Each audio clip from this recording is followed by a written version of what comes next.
في كتير من المدن الأسطورية المفقودة عبر التاريخ، زي مثلا مدينة أطلانتس اللي يقال إنها وصلت لدرجة عالية جدا من التطور، وزي برضو مدينة منفيس الفرعونية المفقودة اللي كانت عاصمة مصر قبل 3100 سنة قبل الميلاد. ومن أشهر المدن الأسطورية المفقودة هي مدينة النحاس، واللي بيقال إن المدينة دي موجودة في المغرب. والأغرب في قصة المدينة دي إن بيقال إن اللي بناها هم الجن. فيلا بينا نشوف إيه هي قصة المدينة دي. ولكن قبل ما نبدأ انزل اشترك في القناة وفعل زر الجرس علشان يوصلك كل جديد، ودعمنا بإعجاب على الفيديو. ويلا بينا نبدأ حلقة.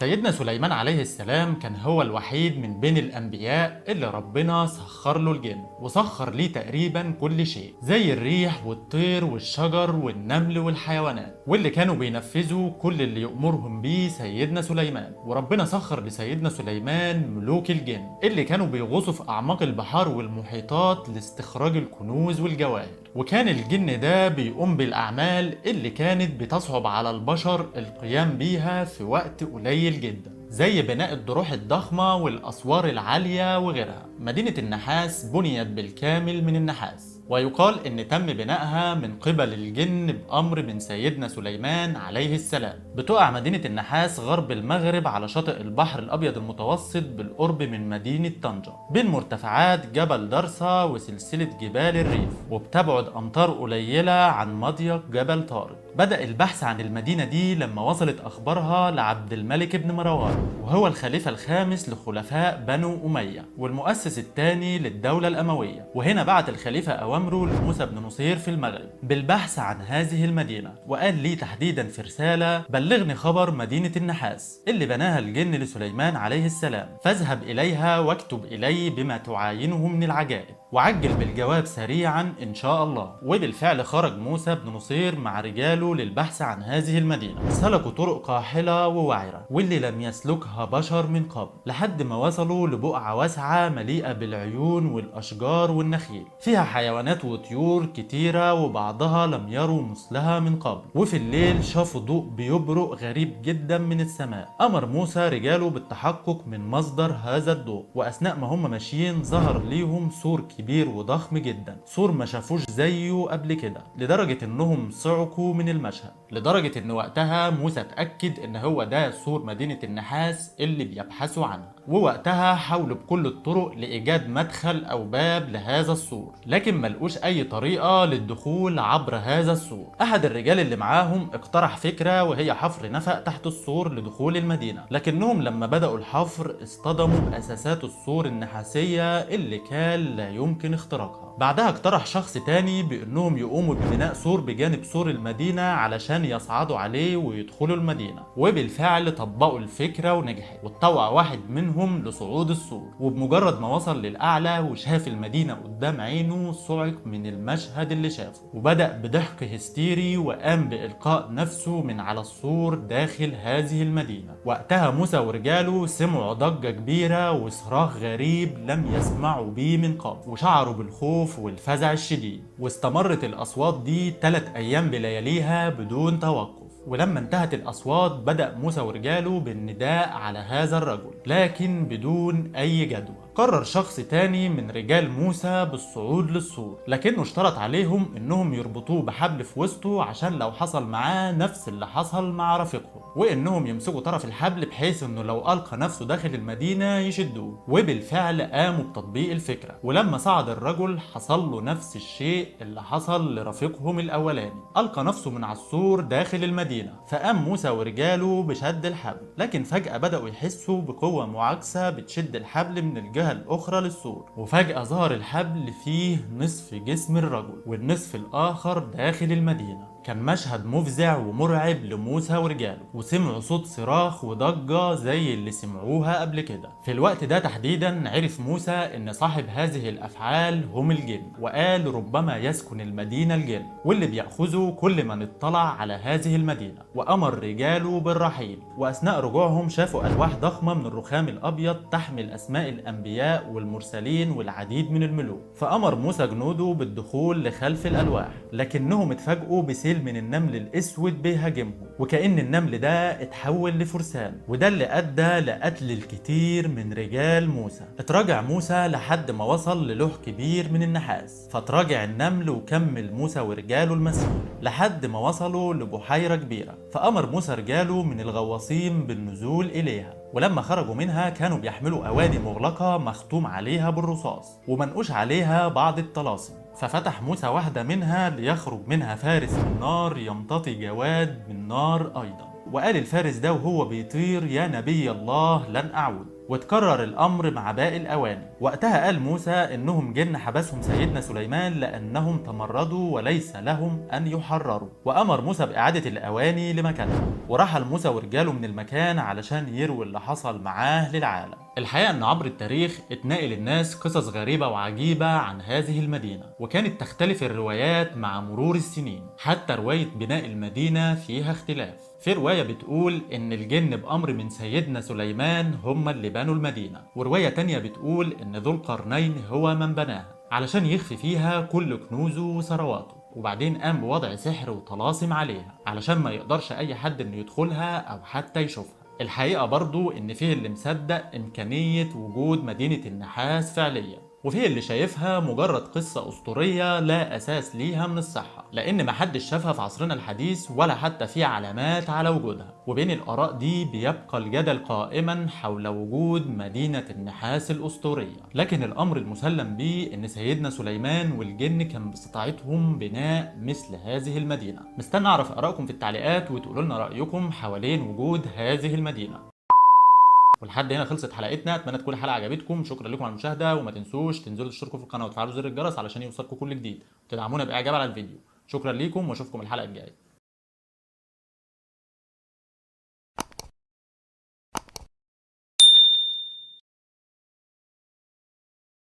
في كتير من المدن الأسطورية المفقودة عبر التاريخ، زي مثلا مدينة أطلانتس اللي يقال إنها وصلت لدرجة عالية جدا من التطور، وزي برضو مدينة منفيس الفرعونية المفقودة اللي كانت عاصمة مصر قبل 3100 سنة قبل الميلاد. ومن أشهر المدن الأسطورية المفقودة هي مدينة النحاس، واللي بيقال إن المدينة دي موجودة في المغرب. والأغرب في قصة المدينة دي إن بيقال إن اللي بناها هم الجن. فيلا بينا نشوف إيه هي قصة المدينة دي. ولكن قبل ما نبدأ انزل اشترك في القناة وفعل زر الجرس علشان يوصلك كل جديد، ودعمنا بإعجاب على الفيديو.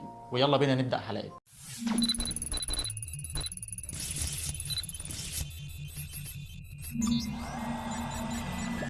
سيدنا سليمان عليه السلام كان هو الوحيد من بين الأنبياء اللي ربنا سخر له الجن، وسخر ليه تقريبا كل شيء زي الريح والطير والشجر والنمل والحيوانات، واللي كانوا بينفذوا كل اللي يأمرهم بيه سيدنا سليمان. وربنا سخر لسيدنا سليمان ملوك الجن اللي كانوا بيغوصوا في أعماق البحار والمحيطات لاستخراج الكنوز والجواهر. وكان الجن ده بيقوم بالأعمال اللي كانت بتصعب على البشر القيام بيها في وقت قليل جدا، زي بناء الضروح الضخمة والأسوار العالية وغيرها. مدينة النحاس بنيت بالكامل من النحاس، ويقال إن تم بنائها من قبل الجن بأمر من سيدنا سليمان عليه السلام. بتقع مدينة النحاس غرب المغرب على شاطئ البحر الأبيض المتوسط بالقرب من مدينة طنجة، بين مرتفعات جبل درسا وسلسلة جبال الريف، وبتبعد أمتار قليلة عن مضيق جبل طارق. بدأ البحث عن المدينة دي لما وصلت أخبارها لعبد الملك بن مروان، وهو الخليفة الخامس لخلفاء بنو أمية والمؤسس الثاني للدولة الأموية. وهنا بعت الخليفة أوامره لموسى بن نصير في المغرب بالبحث عن هذه المدينة، وقال لي تحديدا في رسالة: بلغني خبر مدينة النحاس اللي بناها الجن لسليمان عليه السلام، فاذهب إليها واكتب إلي بما تعاينه من العجائب، وعجل بالجواب سريعا إن شاء الله. وبالفعل خرج موسى بن نصير مع رجاله للبحث عن هذه المدينة. سلكوا طرق قاحلة ووعرة واللي لم يسلكها بشر من قبل، لحد ما وصلوا لبقعة واسعة مليئة بالعيون والأشجار والنخيل، فيها حيوانات وطيور كتيرة وبعضها لم يروا مثلها من قبل. وفي الليل شافوا ضوء بيبرق غريب جدا من السماء. أمر موسى رجاله بالتحقق من مصدر هذا الضوء، وأثناء ما هم ماشيين ظهر ليهم سور كبير وضخم جدا، سور ما شافوش زيه قبل كده، لدرجة انهم صعقوا من المشهد،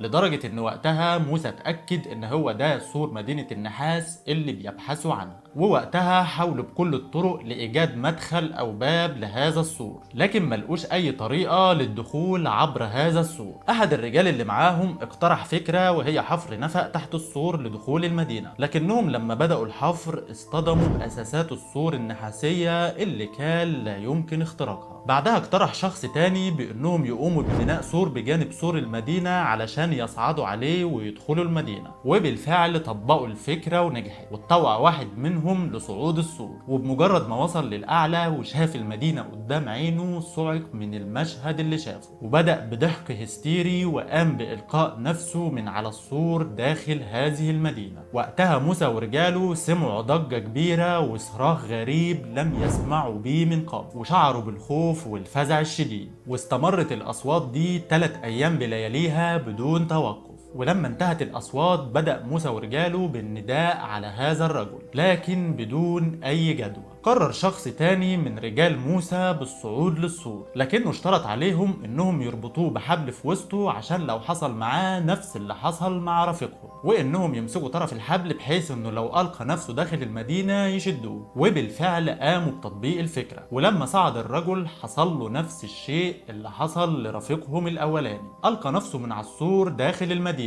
فقام موسى ورجاله بشد الحبل، لكن فجأة بدأوا يحسوا بقوة معاكسة بتشد الحبل من الجهة الأخرى للسور، وفجأة ظهر الحبل فيه نصف جسم الرجل والنصف الآخر داخل المدينة. كان مشهد مفزع ومرعب لموسى ورجاله، وسمعوا صوت صراخ وضجة زي اللي سمعوها قبل كده. في الوقت ده تحديدا عرف موسى ان صاحب هذه الافعال هم الجن، وقال ربما يسكن المدينة الجن، واللي بيأخذوا كل من اطلع على هذه المدينة. وامر رجاله بالرحيل، واثناء رجوعهم شافوا الواح ضخمة من الرخام الابيض تحمل اسماء الانبياء والمرسلين والعديد من الملوك. فامر موسى جنوده بالدخول لخلف الالواح، لكنهم اتفاجئوا بسيل من النمل الاسود بيهاجمهم، وكأن النمل ده اتحول لفرسان، وده اللي ادى لقتل الكثير من رجال موسى. اتراجع موسى لحد ما وصل للوح كبير من النحاس، فتراجع النمل وكمل موسى ورجاله المسير لحد ما وصلوا لبحيرة كبيرة. فأمر موسى رجاله من الغواصين بالنزول إليها، ولما خرجوا منها كانوا بيحملوا أواني مغلقة مختوم عليها بالرصاص ومنقوش عليها بعض الطلاسم.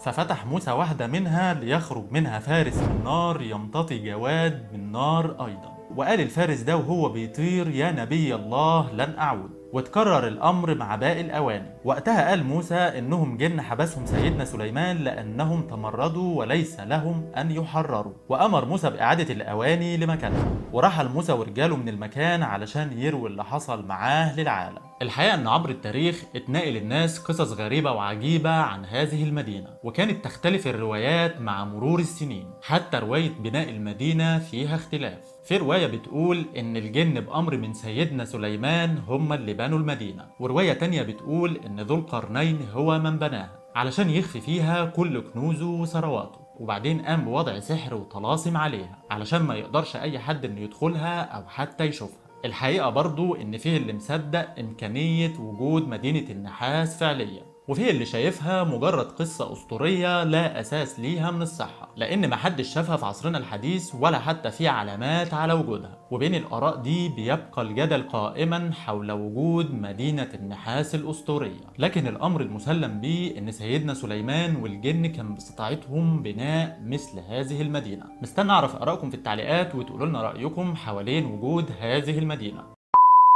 ولحد هنا خلصت حلقتنا، اتمنى تكون الحلقه عجبتكم. شكرا لكم على المشاهده، وما تنسوش تنزلوا تشتركوا في القناه وتفعلوا زر الجرس علشان يوصلكم كل جديد، وتدعمونا باعجاب على الفيديو. شكرا ليكم واشوفكم الحلقه الجايه.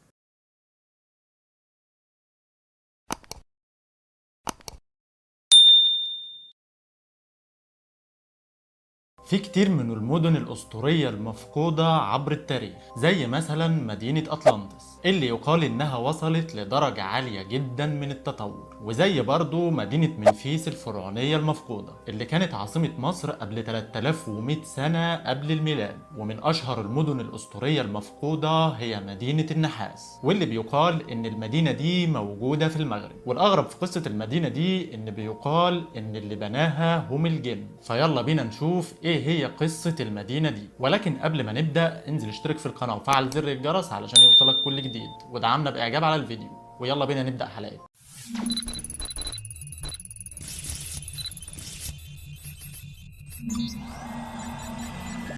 سيدنا سليمان عليه السلام كان هو الوحيد من بين الأنبياء اللي ربنا سخر له الجن وسخر ليه تقريبا كل شيء، زي الريح والطير والشجر والنمل والحيوانات، واللي كانوا بينفذوا كل اللي يأمرهم بيه سيدنا سليمان. وربنا سخر لسيدنا سليمان ملوك الجن اللي كانوا بيغوصوا في أعماق البحار والمحيطات لاستخراج الكنوز والجواهر. وكان الجن ده بيقوم بالأعمال اللي كانت بتصعب على البشر القيام بيها في وقت قليل جدا، زي بناء الضروح الضخمة والأسوار العالية وغيرها. مدينة النحاس بنيت بالكامل من النحاس، ويقال إن تم بنائها من قبل الجن بأمر من سيدنا سليمان عليه السلام. بتقع مدينة النحاس غرب المغرب على شاطئ البحر الأبيض المتوسط بالقرب من مدينة طنجة، بين مرتفعات جبل درسا وسلسلة جبال الريف، وبتبعد أمتار قليلة عن مضيق جبل طارق. بدأ البحث عن المدينة دي لما وصلت أخبارها لعبد الملك بن مروان، وهو الخليفة الخامس لخلفاء بنو أمية والمؤسس الثاني للدولة الأموية. وهنا بعت الخليفة أوامره لموسى بن نصير في المغرب بالبحث عن هذه المدينة، وقال لي تحديدا في رسالة: بلغني خبر مدينة النحاس اللي بناها الجن لسليمان عليه السلام، فاذهب إليها واكتب إلي بما تعاينه من العجائب، وعجل بالجواب سريعا إن شاء الله. وبالفعل خرج موسى بن نصير مع رجاله للبحث عن هذه المدينة. سلكوا طرق قاحلة ووعرة واللي لم يسلكها بشر من قبل، لحد ما وصلوا لبقعة واسعة مليئة بالعيون والأشجار والنخيل، فيها حيوانات وطيور كتيرة وبعضها لم يروا مثلها من قبل. وفي الليل شافوا ضوء بيبرق غريب جدا من السماء. أمر موسى رجاله بالتحقق من مصدر هذا الضوء، وأثناء ما هم ماشيين ظهر ليهم سور كبير وضخم جدا، سور ما شافوش زيه قبل كده، لدرجة انهم صعقوا من المشهد، لدرجة ان وقتها موسى اتأكد ان هو ده سور مدينة النحاس اللي بيبحثوا عنها. ووقتها حاولوا بكل الطرق لإيجاد مدخل أو باب لهذا السور، لكن ملقوش أي طريقة للدخول عبر هذا السور. أحد الرجال اللي معاهم اقترح فكرة، وهي حفر نفق تحت السور لدخول المدينة، لكنهم لما بدأوا الحفر اصطدموا بأساسات السور النحاسية اللي كان لا يمكن اختراقها. بعدها اقترح شخص تاني بأنهم يقوموا ببناء سور بجانب سور المدينة علشان يصعدوا عليه ويدخلوا المدينة، وبالفعل طبقوا الفكرة ونجحت، واتطوع واحد منهم لصعود السور، وبمجرد ما وصل للأعلى وشاف المدينة قدام عينه صعق من المشهد اللي شافه، وبدأ بضحك هستيري وقام بإلقاء نفسه من على السور داخل هذه المدينة. وقتها موسى ورجاله سمعوا ضجة كبيرة وصراخ غريب لم يسمعوا بيه من قبل، وشعروا بالخوف والفزع الشديد. واستمرت الأصوات دي 3 أيام بلياليها بدون توقف. ولما انتهت الأصوات بدأ موسى ورجاله بالنداء على هذا الرجل، لكن بدون أي جدوى. قرر شخص تاني من رجال موسى بالصعود للسور، لكنه اشترط عليهم انهم يربطوه بحبل في وسطه عشان لو حصل معاه نفس اللي حصل مع رفيقهم، وانهم يمسكوا طرف الحبل بحيث انه لو القى نفسه داخل المدينة يشدوه. وبالفعل قاموا بتطبيق الفكرة، ولما صعد الرجل حصل له نفس الشيء اللي حصل لرفيقهم الاولاني، القى نفسه من على السور داخل المدينة. فقام موسى ورجاله بشد الحبل، لكن فجأة بدأوا يحسوا بقوة معاكسة بتشد الحبل من الجهة الأخرى للسور، وفجأة ظهر الحبل فيه نصف جسم الرجل والنصف الآخر داخل المدينة. كان مشهد مفزع ومرعب لموسى ورجاله، وسمعوا صوت صراخ وضجة زي اللي سمعوها قبل كده. في الوقت ده تحديدا عرف موسى ان صاحب هذه الافعال هم الجن، وقال ربما يسكن المدينة الجن، واللي بيأخذوا كل من اطلع على هذه المدينة. وامر رجاله بالرحيل، واثناء رجوعهم شافوا الواح ضخمة من الرخام الابيض تحمل اسماء الانبياء والمرسلين والعديد من الملوك. فامر موسى جنوده بالدخول لخلف الالواح، لكنهم اتفاجئوا بسيل من النمل الاسود بيهاجمهم، وكأن النمل ده اتحول لفرسان، وده اللي ادى لقتل الكثير من رجال موسى. اتراجع موسى لحد ما وصل للوح كبير من النحاس، فتراجع النمل وكمل موسى ورجاله المسير لحد ما وصلوا لبحيرة كبيرة. فأمر موسى رجاله من الغواصين بالنزول إليها، ولما خرجوا منها كانوا بيحملوا أواني مغلقة مختوم عليها بالرصاص ومنقوش عليها بعض الطلاسم.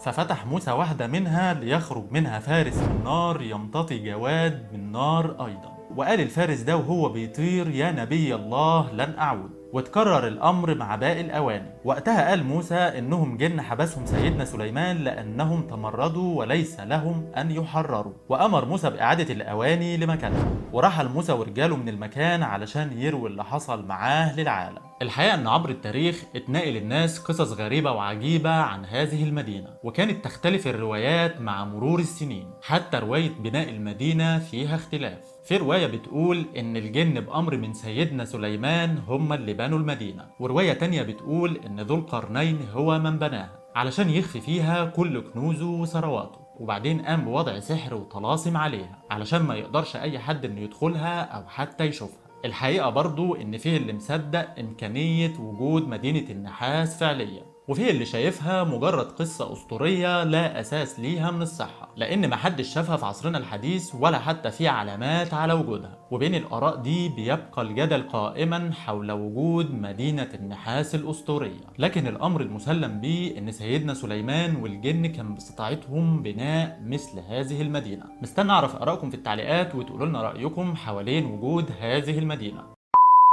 ولحد هنا خلصت حلقتنا، اتمنى تكون الحلقه عجبتكم. شكرا لكم على المشاهده، وما تنسوش تنزلوا تشتركوا في القناه وتفعلوا زر الجرس علشان يوصلكم كل جديد، وتدعمونا باعجاب على الفيديو. شكرا ليكم واشوفكم الحلقه الجايه.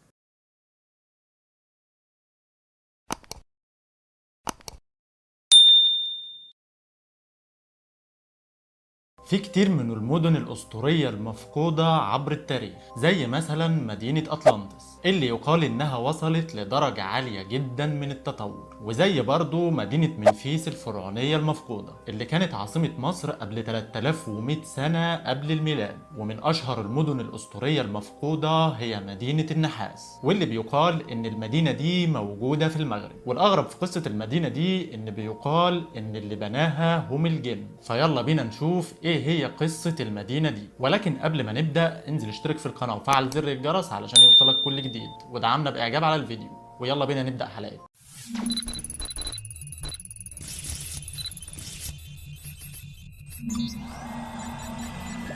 سيدنا سليمان عليه السلام كان هو الوحيد من بين الأنبياء اللي ربنا سخر له الجن، وسخر ليه تقريبا كل شيء زي الريح والطير والشجر والنمل والحيوانات، واللي كانوا بينفذوا كل اللي يأمرهم بيه سيدنا سليمان. وربنا سخر لسيدنا سليمان ملوك الجن اللي كانوا بيغوصوا في أعماق البحار والمحيطات لاستخراج الكنوز والجواهر. وكان الجن ده بيقوم بالأعمال اللي كانت بتصعب على البشر القيام بيها في وقت قليل جدا، زي بناء الضروح الضخمة والأسوار العالية وغيرها. مدينة النحاس بنيت بالكامل من النحاس، ويقال إن تم بنائها من قبل الجن بأمر من سيدنا سليمان عليه السلام. بتقع مدينة النحاس غرب المغرب على شاطئ البحر الأبيض المتوسط بالقرب من مدينة طنجة، بين مرتفعات جبل درسا وسلسلة جبال الريف، وبتبعد أمتار قليلة عن مضيق جبل طارق. بدأ البحث عن المدينة دي لما وصلت أخبارها لعبد الملك بن مروان، وهو الخليفة الخامس لخلفاء بنو أمية والمؤسس الثاني للدولة الأموية. وهنا بعت الخليفة أوامره لموسى بن نصير في المغرب بالبحث عن هذه المدينة، وقال لي تحديدا في رسالة: بلغني خبر مدينة النحاس اللي بناها الجن لسليمان عليه السلام، فاذهب إليها واكتب إلي بما تعاينه من العجائب، وعجل بالجواب سريعا إن شاء الله. وبالفعل خرج موسى بن نصير مع رجاله للبحث عن هذه المدينة. سلكوا طرق قاحلة ووعرة واللي لم يسلكها بشر من قبل، لحد ما وصلوا لبقعة واسعة مليئة بالعيون والأشجار والنخيل، فيها حيوانات وطيور كتيرة وبعضها لم يروا مثلها من قبل. وفي الليل شافوا ضوء بيبرق غريب جدا من السماء. أمر موسى رجاله بالتحقق من مصدر هذا الضوء، وأثناء ما هم ماشيين ظهر ليهم سور كبير وضخم جدا، سور ما شافوش زيه قبل كده، لدرجة انهم صعقوا من المشهد،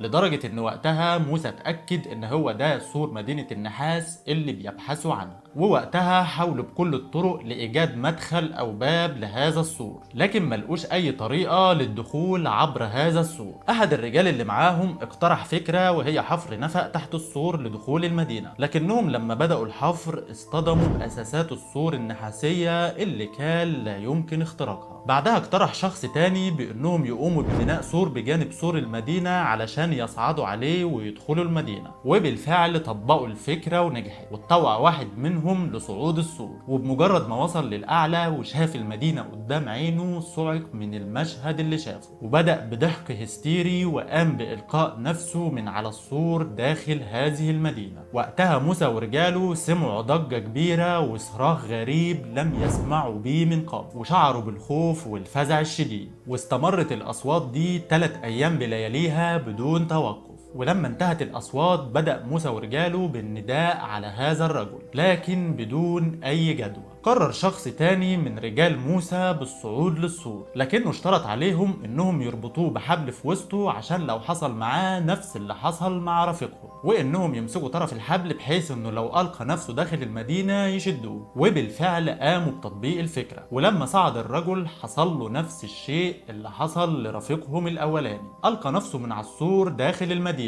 فقام موسى ورجاله بشد الحبل، لكن فجأة بدأوا يحسوا بقوة معاكسة بتشد الحبل من الجهة الأخرى للسور، وفجأة ظهر الحبل فيه نصف جسم الرجل والنصف الآخر داخل المدينة. كان مشهد مفزع ومرعب لموسى ورجاله، وسمعوا صوت صراخ وضجة زي اللي سمعوها قبل كده. في الوقت ده تحديدا عرف موسى ان صاحب هذه الافعال هم الجن، وقال ربما يسكن المدينة الجن، واللي بيأخذوا كل من اطلع على هذه المدينة. وامر رجاله بالرحيل، واثناء رجوعهم شافوا الواح ضخمة من الرخام الابيض تحمل اسماء الانبياء والمرسلين والعديد من الملوك. فامر موسى جنوده بالدخول لخلف الالواح، لكنهم اتفاجئوا بسيل من النمل الاسود بيهاجمهم، وكأن النمل ده اتحول لفرسان، وده اللي ادى لقتل الكثير من رجال موسى. اتراجع موسى لحد ما وصل للوح كبير من النحاس، فتراجع النمل وكمل موسى ورجاله المسير لحد ما وصلوا لبحيرة كبيرة. فأمر موسى رجاله من الغواصين بالنزول إليها، ولما خرجوا منها كانوا بيحملوا أواني مغلقة مختوم عليها بالرصاص ومنقوش عليها بعض الطلاسم.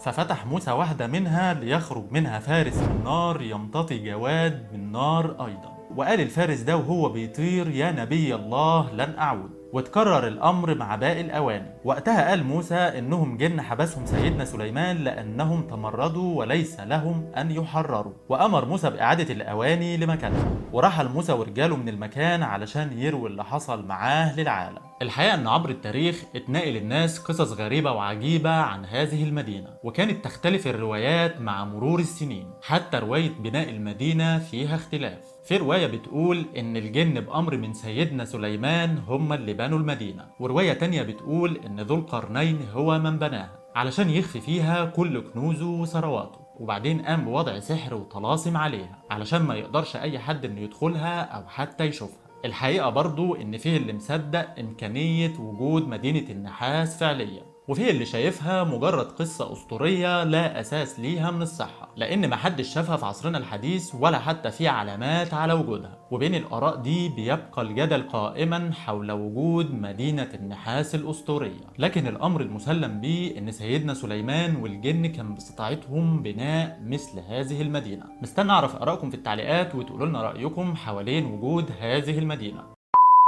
ولحد هنا خلصت حلقتنا، اتمنى تكون الحلقه عجبتكم. شكرا لكم على المشاهده، وما تنسوش تنزلوا تشتركوا في القناه وتفعلوا زر الجرس علشان يوصلكم كل جديد، وتدعمونا باعجاب على الفيديو. شكرا ليكم واشوفكم الحلقه الجايه.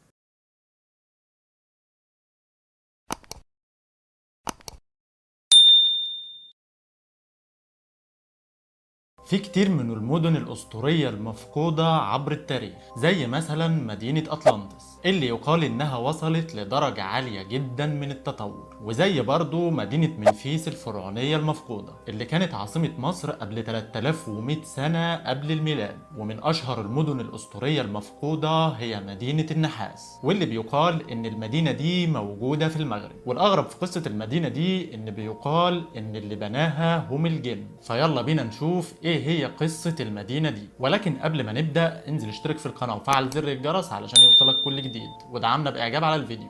ويلا بينا نبدأ حلقة.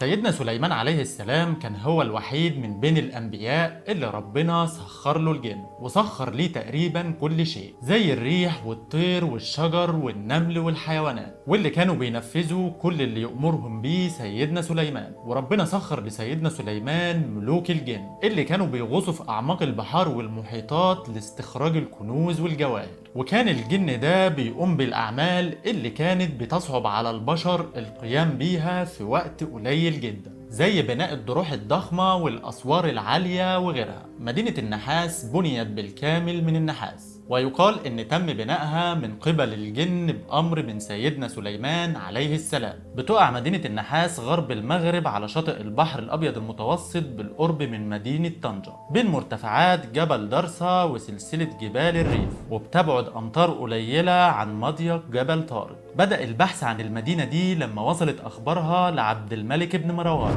وهو الخليفة الخامس لخلفاء بنو أمية والمؤسس الثاني للدولة الأموية. وهنا بعت الخليفة أوامره لموسى بن نصير في المغرب بالبحث عن هذه المدينة، وقال لي تحديدا في رسالة: بلغني خبر مدينة النحاس اللي بناها الجن لسليمان عليه السلام، فاذهب إليها واكتب إلي بما تعاينه من العجائب، وعجل بالجواب سريعا إن شاء الله. وبالفعل خرج موسى بن نصير مع رجاله للبحث عن هذه المدينة. سلكوا طرق قاحلة ووعرة واللي لم يسلكها بشر من قبل، لحد ما وصلوا لبقعة واسعة مليئة بالعيون والأشجار والنخيل، فيها حيوانات وطيور كتيرة وبعضها لم يروا مثلها من قبل. وفي الليل شافوا ضوء بيبرق غريب جدا من السماء. أمر موسى رجاله بالتحقق من مصدر هذا الضوء، وأثناء ما هم ماشيين ظهر ليهم سور كبير وضخم جدا، سور ما شافوش زيه قبل كده، لدرجة انهم صعقوا من المشهد، لدرجة ان وقتها موسى اتأكد ان هو ده سور مدينة النحاس اللي بيبحثوا عنها. ووقتها حاولوا بكل الطرق لإيجاد مدخل أو باب لهذا السور، لكن ملقوش أي طريقة للدخول عبر هذا السور. أحد الرجال اللي معاهم اقترح فكرة، وهي حفر نفق تحت السور لدخول المدينة، لكنهم لما بدأوا الحفر اصطدموا بأساسات السور النحاسية اللي كان لا يمكن اختراقها. بعدها اقترح شخص تاني بأنهم يقوموا ببناء سور بجانب سور المدينة علشان يصعدوا عليه ويدخلوا المدينة، وبالفعل طبقوا الفكرة ونجحت، واتطوع واحد منهم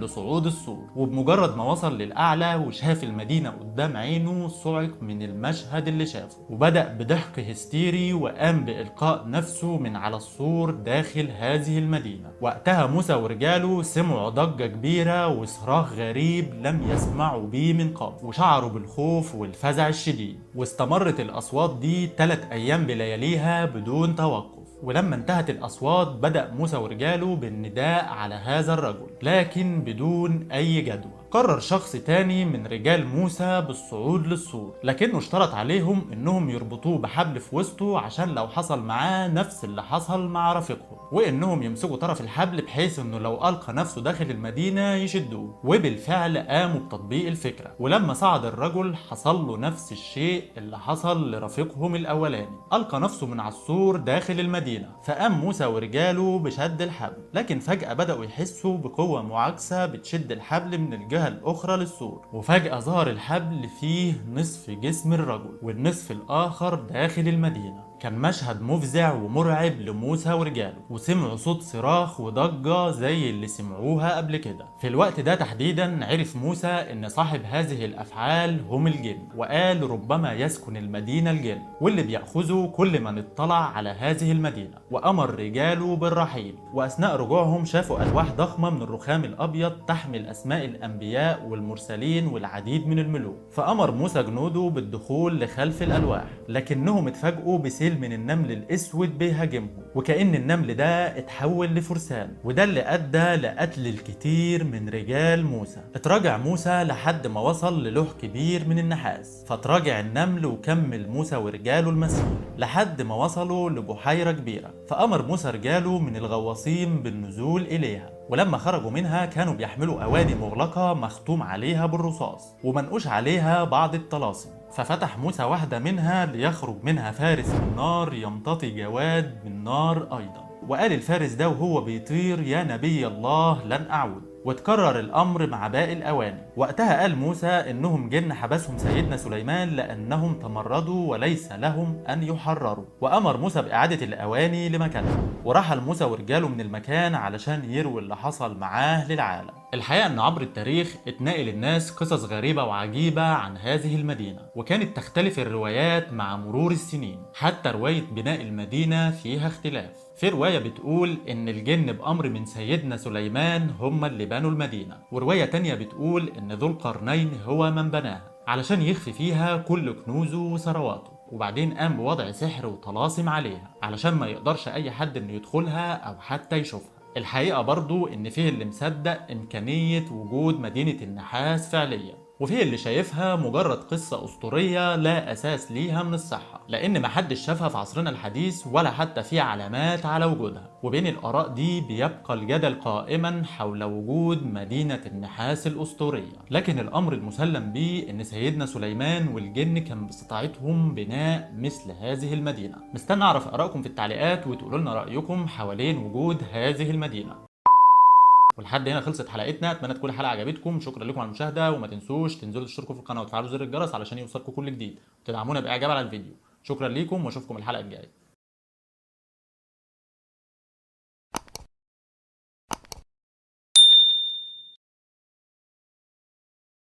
في كتير من المدن الأسطورية المفقودة عبر التاريخ، زي مثلا مدينة أطلانتس اللي يقال إنها وصلت لدرجة عالية جدا من التطور، وزي برضو مدينة منفيس الفرعونية المفقودة اللي كانت عاصمة مصر قبل 3100 سنة قبل الميلاد. ومن أشهر المدن الأسطورية المفقودة هي مدينة النحاس، واللي بيقال إن المدينة دي موجودة في المغرب. والأغرب في قصة المدينة دي إن بيقال إن اللي بناها هم الجن. فيلا بينا نشوف إيه هي قصة المدينة دي. ولكن قبل ما نبدأ انزل اشترك في القناة وفعل زر الجرس علشان يوصلك كل جديد، ودعمنا بإعجاب على الفيديو. ويلا بينا نبدأ حلقة.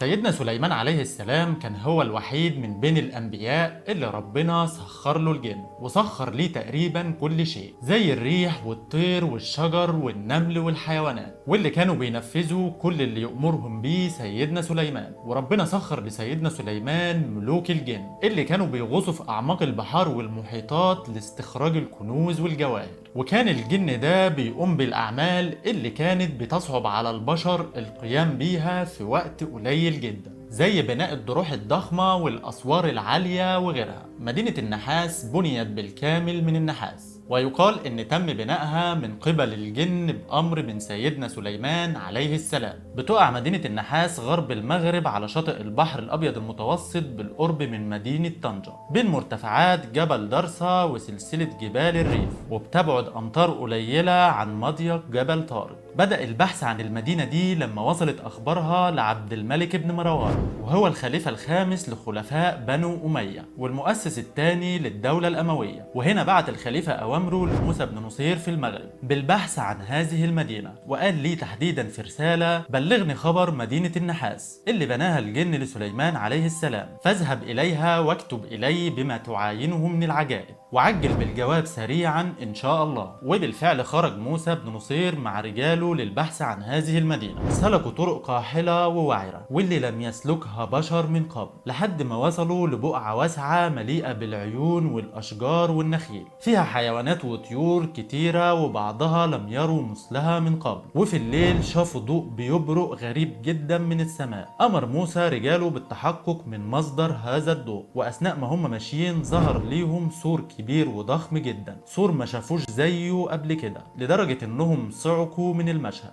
لدرجة ان وقتها موسى اتأكد ان هو ده سور مدينة النحاس اللي بيبحثوا عنها. ووقتها حاولوا بكل الطرق لإيجاد مدخل أو باب لهذا السور، لكن ملقوش أي طريقة للدخول عبر هذا السور. أحد الرجال اللي معاهم اقترح فكرة، وهي حفر نفق تحت السور لدخول المدينة، لكنهم لما بدأوا الحفر اصطدموا بأساسات السور النحاسية اللي كان لا يمكن اختراقها. بعدها اقترح شخص تاني بانهم يقوموا ببناء سور بجانب سور المدينة علشان يصعدوا عليه ويدخلوا المدينة، وبالفعل طبقوا الفكرة ونجحت، واتطوع واحد منهم لصعود السور، وبمجرد ما وصل للأعلى وشاف المدينة قدام عينه صعق من المشهد اللي شافه، وبدأ بضحك هستيري وقام بإلقاء نفسه من على السور داخل هذه المدينة. وقتها موسى ورجاله سمعوا ضجة كبيرة وصراخ غريب لم يسمعوا بيه من قبل، وشعروا بالخوف والفزع الشديد، واستمرت الأصوات دي 3 أيام بلياليها بدون توقف. ولما انتهت الأصوات بدأ موسى ورجاله بالنداء على هذا الرجل، لكن بدون أي جدوى. قرر شخص تاني من رجال موسى بالصعود للسور، لكنه اشترط عليهم انهم يربطوه بحبل في وسطه عشان لو حصل معاه نفس اللي حصل مع رفيقهم، وانهم يمسكوا طرف الحبل بحيث انه لو القى نفسه داخل المدينة يشدوه. وبالفعل قاموا بتطبيق الفكرة، ولما صعد الرجل حصل له نفس الشيء اللي حصل لرفيقهم الاولاني، القى نفسه من على السور داخل المدينة. فقام موسى ورجاله بشد الحبل، لكن فجأة بدأوا يحسوا بقوة معاكسة بتشد الحبل من الجهة الأخرى للسور، وفجأة ظهر الحبل فيه نصف جسم الرجل والنصف الآخر داخل المدينة. كان مشهد مفزع ومرعب لموسى ورجاله، وسمعوا صوت صراخ وضجة زي اللي سمعوها قبل كده. في الوقت ده تحديدا عرف موسى ان صاحب هذه الافعال هم الجن، وقال ربما يسكن المدينة الجن، واللي بيأخذوا كل من اطلع على هذه المدينة. وامر رجاله بالرحيل، واثناء رجوعهم شافوا الواح ضخمة من الرخام الابيض تحمل اسماء الانبياء والمرسلين والعديد من الملوك. فامر موسى جنوده بالدخول لخلف الالواح، لكنهم اتفاجئوا بسيل من النمل الاسود بيهاجمهم، وكأن النمل ده اتحول لفرسان، وده اللي ادى لقتل الكثير من رجال موسى. اتراجع موسى لحد ما وصل للوح كبير من النحاس، فتراجع النمل وكمل موسى ورجاله المسير لحد ما وصلوا لبحيرة كبيرة. فأمر موسى رجاله من الغواصين بالنزول إليها، ولما خرجوا منها كانوا بيحملوا أواني مغلقة مختوم عليها بالرصاص ومنقوش عليها بعض الطلاسم.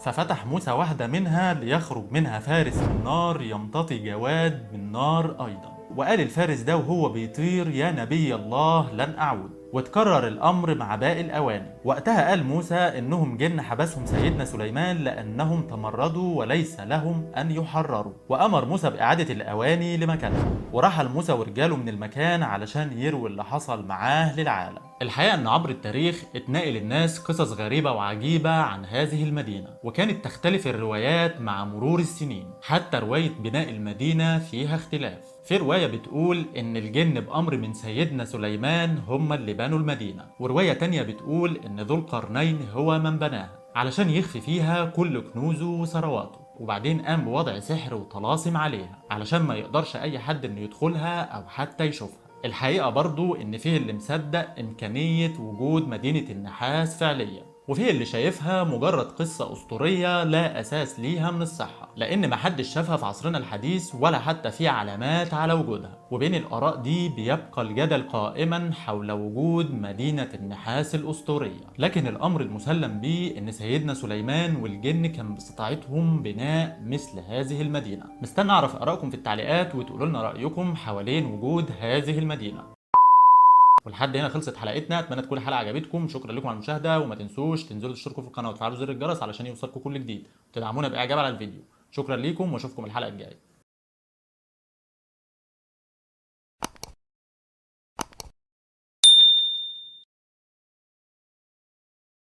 في كتير من المدن الأسطورية المفقودة عبر التاريخ، زي مثلا مدينة أطلانتس اللي يقال إنها وصلت لدرجة عالية جدا من التطور، وزي برضو مدينة منفيس الفرعونية المفقودة اللي كانت عاصمة مصر قبل 3100 سنة قبل الميلاد. ومن أشهر المدن الأسطورية المفقودة هي مدينة النحاس، واللي بيقال إن المدينة دي موجودة في المغرب. والأغرب في قصة المدينة دي إن بيقال إن اللي بناها هم الجن. فيلا بينا نشوف إيه هي قصة المدينة دي. ولكن قبل ما نبدأ انزل اشترك في القناة وفعل زر الجرس علشان يوصلك كل جديد، ودعمنا بإعجاب على الفيديو. ويلا بينا نبدأ حلقة.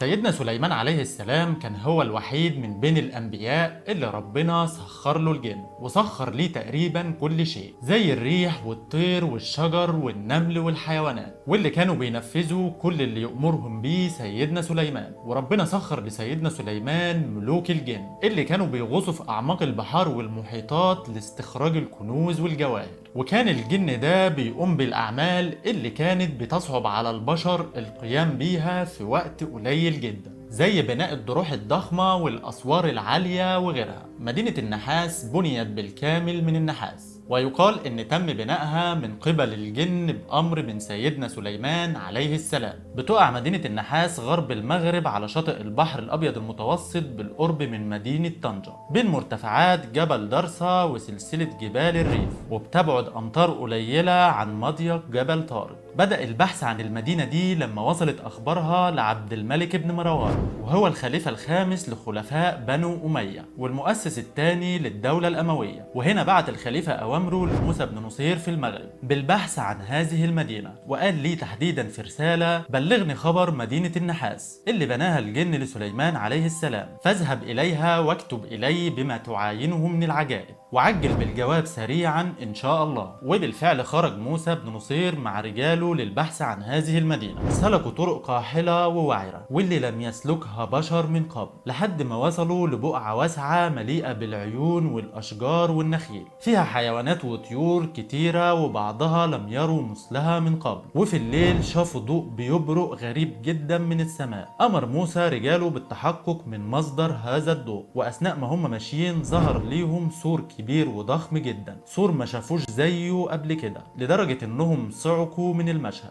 لدرجة ان وقتها موسى اتأكد ان هو ده سور مدينة النحاس اللي بيبحثوا عنها. ووقتها حاولوا بكل الطرق لإيجاد مدخل أو باب لهذا السور، لكن ملقوش أي طريقة للدخول عبر هذا السور. أحد الرجال اللي معاهم اقترح فكرة، وهي حفر نفق تحت السور لدخول المدينة، لكنهم لما بدأوا الحفر اصطدموا بأساسات السور النحاسية اللي كان لا يمكن اختراقها. بعدها اقترح شخص تاني بأنهم يقوموا ببناء سور بجانب سور المدينة علشان يصعدوا عليه ويدخلوا المدينة، وبالفعل طبقوا الفكرة ونجحت، واتطوع واحد منهم لصعود السور، وبمجرد ما وصل للأعلى وشاف المدينة قدام عينه صعق من المشهد اللي شافه، وبدأ بضحك هستيري وقام بإلقاء نفسه من على السور داخل هذه المدينة. وقتها موسى ورجاله سمعوا ضجة كبيرة وصراخ غريب لم يسمعوا بيه من قبل، وشعروا بالخوف والفزع الشديد. واستمرت الأصوات دي 3 أيام بلياليها بدون توقف. ولما انتهت الأصوات بدأ موسى ورجاله بالنداء على هذا الرجل، لكن بدون أي جدوى. قرر شخص تاني من رجال موسى بالصعود للسور، لكنه اشترط عليهم انهم يربطوه بحبل في وسطه عشان لو حصل معاه نفس اللي حصل مع رفيقهم، وانهم يمسكوا طرف الحبل بحيث انه لو القى نفسه داخل المدينة يشدوه. وبالفعل قاموا بتطبيق الفكرة، ولما صعد الرجل حصل له نفس الشيء اللي حصل لرفيقهم الاولاني، القى نفسه من على السور داخل المدينة.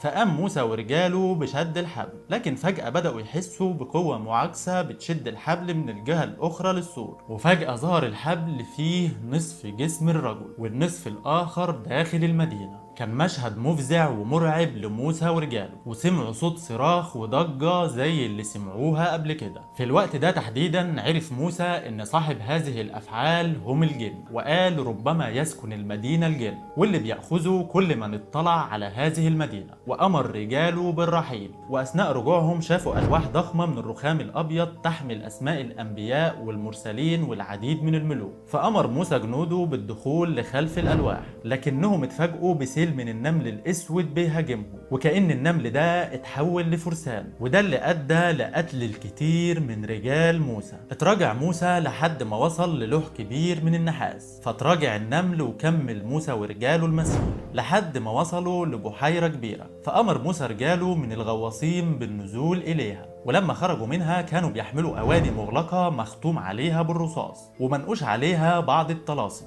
ففتح موسى واحدة منها ليخرج منها فارس من نار يمتطي جواد من نار أيضا، وقال الفارس ده وهو بيطير: يا نبي الله لن أعود. وتكرر الأمر مع باقي الأواني. وقتها قال موسى إنهم جن حبسهم سيدنا سليمان لأنهم تمردوا وليس لهم أن يحرروا، وأمر موسى بإعادة الأواني لمكانها. ورحل موسى ورجاله من المكان علشان يروي اللي حصل معاه للعالم. الحقيقة إن عبر التاريخ اتنقل الناس قصص غريبة وعجيبة عن هذه المدينة، وكانت تختلف الروايات مع مرور السنين. حتى رواية بناء المدينة فيها اختلاف. في رواية بتقول إن الجن بأمر من سيدنا سليمان هم اللي بنوا المدينة، ورواية تانية بتقول إن ذو القرنين هو من بناها علشان يخفي فيها كل كنوزه وثرواته، وبعدين قام بوضع سحر وطلاسم عليها علشان ما يقدرش أي حد إنه يدخلها أو حتى يشوفها. الحقيقة برضو إن فيه اللي مصدق إمكانية وجود مدينة النحاس فعليا، وفيه اللي شايفها مجرد قصة أسطورية لا أساس ليها من الصحة، لأن محدش شافها في عصرنا الحديث ولا حتى في علامات على وجودها. وبين الآراء دي بيبقى الجدل قائما حول وجود مدينة النحاس الأسطورية، لكن الأمر المسلم به إن سيدنا سليمان والجن كان باستطاعتهم بناء مثل هذه المدينة. مستني أعرف آرائكم في التعليقات وتقولوا لنا رأيكم حوالين وجود هذه المدينة.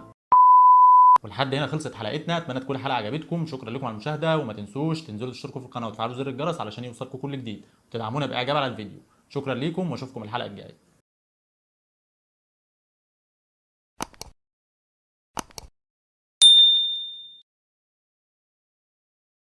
في كتير من المدن الأسطورية المفقودة عبر التاريخ، زي مثلا مدينة أطلانتس اللي يقال إنها وصلت لدرجة عالية جدا من التطور، وزي برضو مدينة منفيس الفرعونية المفقودة اللي كانت عاصمة مصر قبل 3100 سنة قبل الميلاد. ومن أشهر المدن الأسطورية المفقودة هي مدينة النحاس، واللي بيقال إن المدينة دي موجودة في المغرب. والأغرب في قصة المدينة دي إن بيقال إن اللي بناها هم الجن. فيلا بينا نشوف إيه هي قصة المدينة دي. ولكن قبل ما نبدأ انزل اشترك في القناة وفعل زر الجرس علشان يوصلك كل جديد، ودعمنا بإعجاب على الفيديو.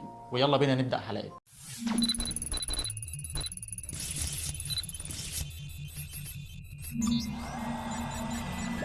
سيدنا سليمان عليه السلام كان هو الوحيد من بين الأنبياء اللي ربنا سخر له الجن، وسخر ليه تقريبا كل شيء زي الريح والطير والشجر والنمل والحيوانات، واللي كانوا بينفذوا كل اللي يأمرهم بيه سيدنا سليمان. وربنا سخر لسيدنا سليمان ملوك الجن اللي كانوا بيغوصوا في أعماق البحار والمحيطات لاستخراج الكنوز والجواهر. وكان الجن ده بيقوم بالأعمال اللي كانت بتصعب على البشر القيام بيها في وقت قليل جدا، زي بناء الضروح الضخمة والأسوار العالية وغيرها. مدينة النحاس بنيت بالكامل من النحاس، ويقال إن تم بنائها من قبل الجن بأمر من سيدنا سليمان عليه السلام. بتقع مدينة النحاس غرب المغرب على شاطئ البحر الأبيض المتوسط بالقرب من مدينة طنجة، بين مرتفعات جبل درسا وسلسلة جبال الريف، وبتبعد أمتار قليلة عن مضيق جبل طارق. بدأ البحث عن المدينة دي لما وصلت أخبارها لعبد الملك بن مروان، وهو الخليفة الخامس لخلفاء بنو أمية والمؤسس الثاني للدولة الأموية. وهنا بعت الخليفة أوامره لموسى بن نصير في المغرب بالبحث عن هذه المدينة، وقال لي تحديدا في رسالة: بلغني خبر مدينة النحاس اللي بناها الجن لسليمان عليه السلام، فاذهب إليها واكتب إلي بما تعاينه من العجائب، وعجل بالجواب سريعا إن شاء الله. وبالفعل خرج موسى بن نصير مع رجاله للبحث عن هذه المدينة. سلكوا طرق قاحلة ووعرة واللي لم يسلكها بشر من قبل، لحد ما وصلوا لبقعة واسعة مليئة بالعيون والأشجار والنخيل، فيها حيوانات وطيور كتيرة وبعضها لم يروا مثلها من قبل. وفي الليل شافوا ضوء بيبرق غريب جدا من السماء. أمر موسى رجاله بالتحقق من مصدر هذا الضوء، وأثناء ما هم ماشيين ظهر ليهم سور كبير وضخم جدا، سور ما شافوش زيه قبل كده، لدرجة انهم صعقوا من المشهد،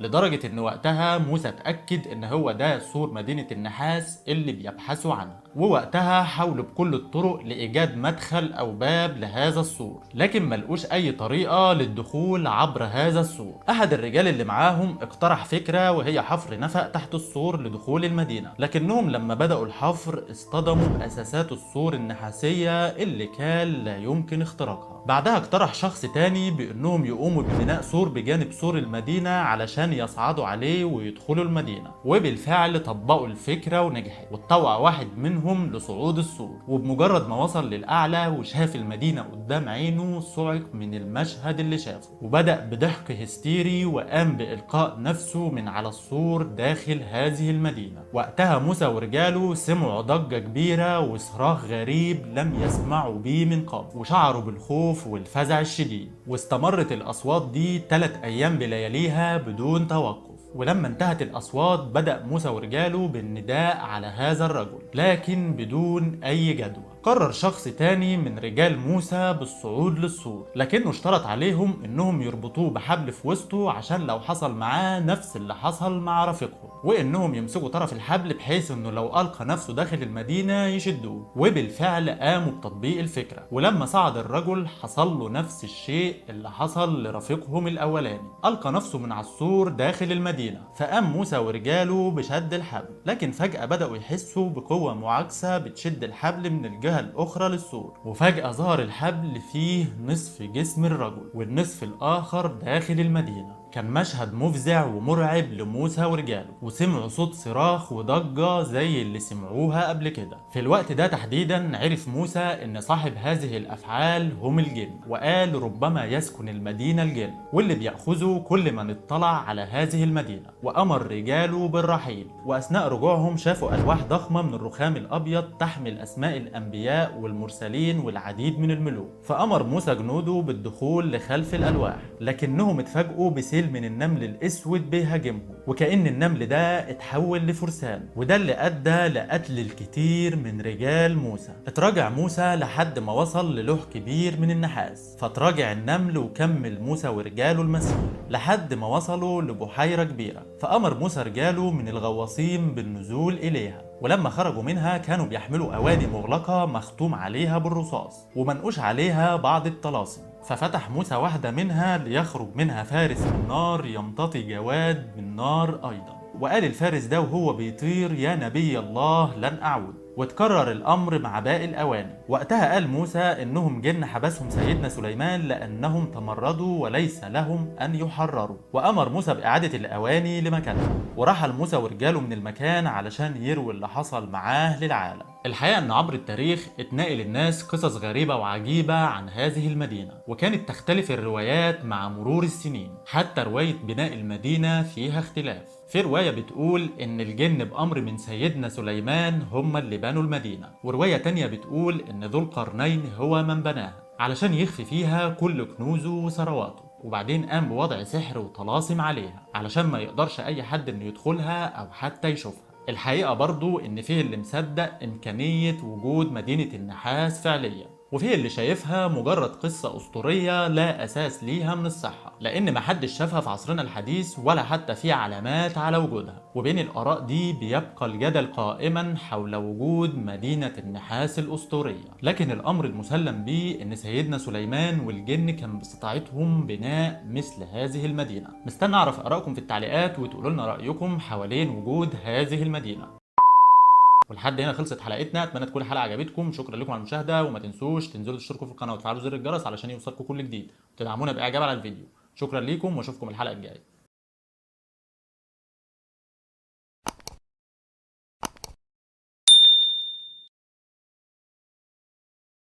في كتير من المدن الأسطورية المفقودة عبر التاريخ، زي مثلا مدينة أطلانتس اللي يقال إنها وصلت لدرجة عالية جدا من التطور، وزي برضو مدينة منفيس الفرعونية المفقودة اللي كانت عاصمة مصر قبل 3100 سنة قبل الميلاد. ومن أشهر المدن الأسطورية المفقودة هي مدينة النحاس، واللي بيقال إن المدينة دي موجودة في المغرب. والأغرب في قصة المدينة دي إن بيقال إن اللي بناها هم الجن. فيلا بينا نشوف إيه هي قصة المدينة دي. ولكن قبل ما نبدأ انزل اشترك في القناة وفعل زر الجرس علشان يوصلك كل جديد، ودعمنا بإعجاب على الفيديو.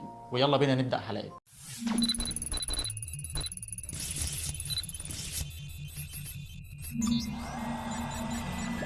سيدنا سليمان عليه السلام كان هو الوحيد من بين الأنبياء اللي ربنا سخر له الجن، وسخر ليه تقريبا كل شيء زي الريح والطير والشجر والنمل والحيوانات، واللي كانوا بينفذوا كل اللي يأمرهم بيه سيدنا سليمان. وربنا سخر لسيدنا سليمان ملوك الجن اللي كانوا بيغوصوا في أعماق البحار والمحيطات لاستخراج الكنوز والجواهر. وكان الجن ده بيقوم بالأعمال اللي كانت بتصعب على البشر القيام بيها في وقت قليل جدا، زي بناء الضروح الضخمة والأسوار العالية وغيرها. مدينة النحاس بنيت بالكامل من النحاس، ويقال إن تم بنائها من قبل الجن بأمر من سيدنا سليمان عليه السلام. بتقع مدينة النحاس غرب المغرب على شاطئ البحر الأبيض المتوسط بالقرب من مدينة طنجة، بين مرتفعات جبل درسا وسلسلة جبال الريف، وبتبعد أمتار قليلة عن مضيق جبل طارق. بدأ البحث عن المدينة دي لما وصلت أخبارها لعبد الملك بن مروان، وهو الخليفة الخامس لخلفاء بنو أمية والمؤسس الثاني للدولة الأموية. وهنا بعت الخليفة أوامره لموسى بن نصير في المغرب بالبحث عن هذه المدينة، وقال لي تحديدا في رسالة: بلغني خبر مدينة النحاس اللي بناها الجن لسليمان عليه السلام، فاذهب إليها واكتب إلي بما تعاينه من العجائب، وعجل بالجواب سريعا إن شاء الله. وبالفعل خرج موسى بن نصير مع رجاله للبحث عن هذه المدينة. سلكوا طرق قاحلة ووعرة واللي لم يسلكها بشر من قبل، لحد ما وصلوا لبقعة واسعة مليئة بالعيون والأشجار والنخيل، فيها حيوانات وطيور كتيرة وبعضها لم يروا مثلها من قبل. وفي الليل شافوا ضوء بيبرق غريب جدا من السماء. أمر موسى رجاله بالتحقق من مصدر هذا الضوء، وأثناء ما هم ماشيين ظهر ليهم سور كبير وضخم جدا، سور ما شافوش زيه قبل كده، لدرجة انهم صعقوا من المشهد،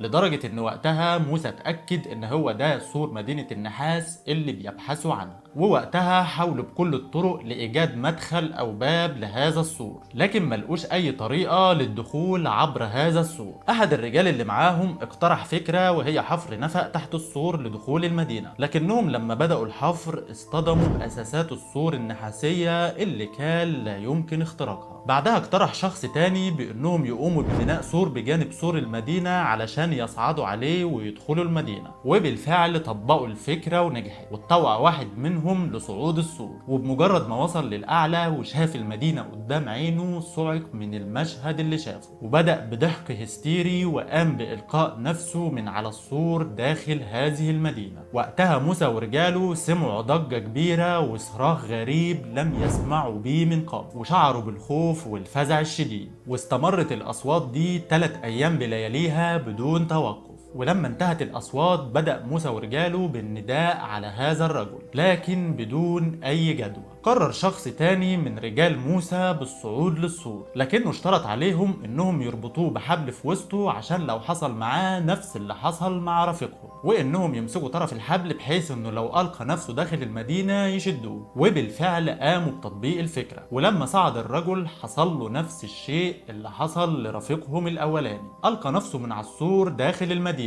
فقام موسى ورجاله بشد الحبل، لكن فجأة بدأوا يحسوا بقوة معاكسة بتشد الحبل من الجهة الأخرى للسور، وفجأة ظهر الحبل فيه نصف جسم الرجل والنصف الآخر داخل المدينة. كان مشهد مفزع ومرعب لموسى ورجاله، وسمعوا صوت صراخ وضجة زي اللي سمعوها قبل كده. في الوقت ده تحديدا عرف موسى ان صاحب هذه الافعال هم الجن، وقال ربما يسكن المدينة الجن، واللي بيأخذوا كل من اطلع على هذه المدينة. وامر رجاله بالرحيل، واثناء رجوعهم شافوا الواح ضخمة من الرخام الابيض تحمل اسماء الانبياء والمرسلين والعديد من الملوك. فامر موسى جنوده بالدخول لخلف الالواح، لكنهم اتفاجئوا بسيل من النمل الاسود بيهاجمهم، وكأن النمل ده اتحول لفرسان، وده اللي ادى لقتل الكثير من رجال موسى. اتراجع موسى لحد ما وصل للوح كبير من النحاس، فتراجع النمل وكمل موسى ورجاله المسير لحد ما وصلوا لبحيرة كبيرة. فأمر موسى رجاله من الغواصين بالنزول إليها، ولما خرجوا منها كانوا بيحملوا أواني مغلقة مختوم عليها بالرصاص ومنقوش عليها بعض الطلاسم.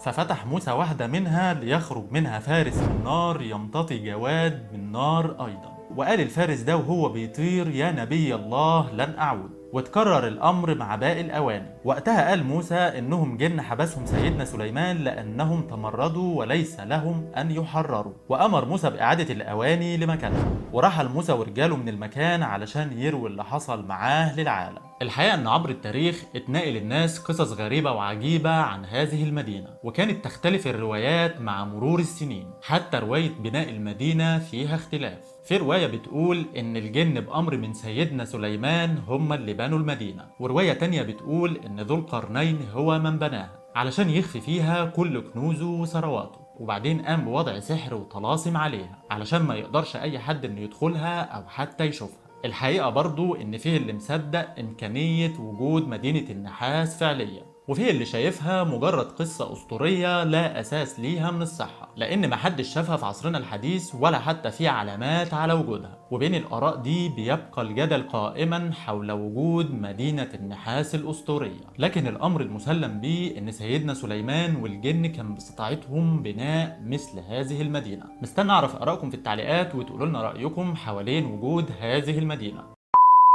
ولحد هنا خلصت حلقتنا، اتمنى تكون الحلقه عجبتكم. شكرا لكم على المشاهده، وما تنسوش تنزلوا تشتركوا في القناه وتفعلوا زر الجرس علشان يوصلكم كل جديد، وتدعمونا باعجاب على الفيديو. شكرا ليكم واشوفكم الحلقه الجايه.